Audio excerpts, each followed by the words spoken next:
श्रीमद् भागवत महापुराण प्रथम खंड।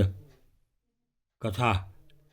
हे नारायण, मेरे श्रोतागण, उनके पति पत्नी, परिवारों, बुजुर्गों और बहु बेटियों की सदा रक्षा करना, सदा उनको ज्ञान, उनको भक्ति देना, उनका अगला जीवन सार्थक जीवन रहे, उनका कल्याण हो, अच्छी योनि मिले।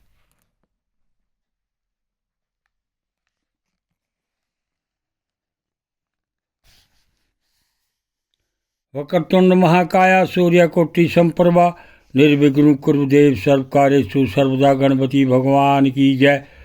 ओम सर्वमंगल मांगल्ये शिवे सर्वार्थसाधके शरणे त्र्यंबके गौरी नारायणी नमस्तुते। गुरुर्ब्रह्मा गुरुर्विष्णु गुरुर्देव महेश्वरा गुरुर साक्षात् परब्रह्म तस्मै श्री गुरुवे नमः। शंकर भगवान की जय, विष्णु भगवान की जय, ब्रह्मदेव भगवान की जय, श्री लक्ष्मी नारायण की जय, श्री सीताराम जी की जय, राधे कृष्ण की जय, सरस्वती ब्रह्मदेव की जय, गौरी शंकर की जय, माँ दुर्गा की जय। श्रीमद् भागवत महापुराण कथा का पाठ 14।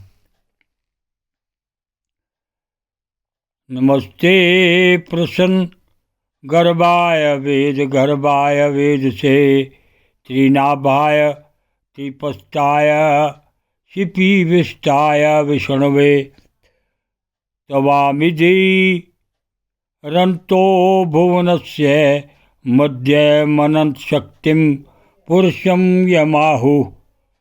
कालो भवानाक्षी पतिश विश्वं श्रोतो यथान्त पतितं गभीरं। त्वं वै प्रजाना स्थिर जगमाना प्रजापति नमासि शंभ विष्णु। देवेकसा देव दिवसच्युतानं परायणं नौर्वे मजोत अपसु। प्रशनी के पुत्र रूप में उत्पन्न होने वाले, वेदों के समस्त ज्ञान को अपने अंदर रखने वाले प्रभु, वास्तव में आप ही सबके विधाता हैं। आपको मैं बार बार नमस्कार करता हूँ। ये तीनों लोक आपकी नाभि में स्थित हैं। तीनों लोकों से परे वैकुंठ में आप निवास करते हैं। जीवों के अंतकरण में आप सर्वदा विराजमान रहते हैं। ऐसे सर्वव्यापक विष्णु को मैं नमस्कार करता हूँ। प्रभु, आप ही संसार के आदि अंत और इसलिए मध्य भी हैं। यही कारण है कि वेद अनंत शक्ति पुरुष के रूप में आपका वर्णन करते हैं। जैसे गहरा स्रोत अपने भीतर पड़े हुए तिनके को बहा ले जाता है, वैसे ही आप काल रूप से संसार का धारा प्रवाह संचालन करते रहते हैं। आप चराचर प्रजा और प्रजापतियों को भी उत्पन्न करने वाले मूल कारण हैं। देवादिदेव जैसे जल में डूबते हुए लिखिए नौका ही सहारा है, वैसे ही स्वर्ग से भगाए हुए देवताओं के लिए एकमात्र आप ही आश्रय हैं। इति श्रीमद्भागवते महापुराणे परमहंस्यं शताम् अष्टम सगंधे वामन प्रदार्भे सप्तोऽध्याय अतस्तोऽध्याय। वामन भगवान का प्रकट होकर राजा बलि की यज्ञशाला में पधारना।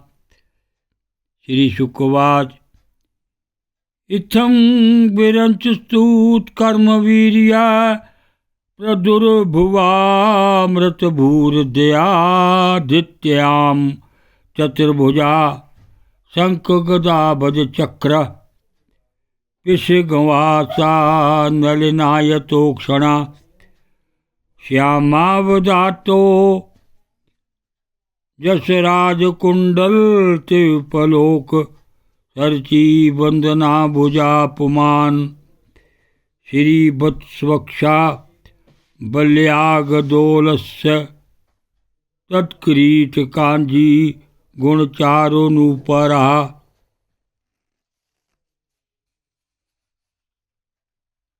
श्री सुखदेव जी कहते हैं, परीक्षित, इस प्रकार जब ब्रह्मा जी ने भगवान की शक्ति और लीला की स्तुति की, तब जन्म मृत्यु रहित भगवान अदिति के सामने प्रकट हुए।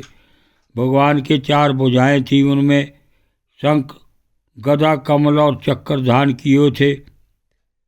कमल के समान कोमल और बड़े बड़े नेत्र थे।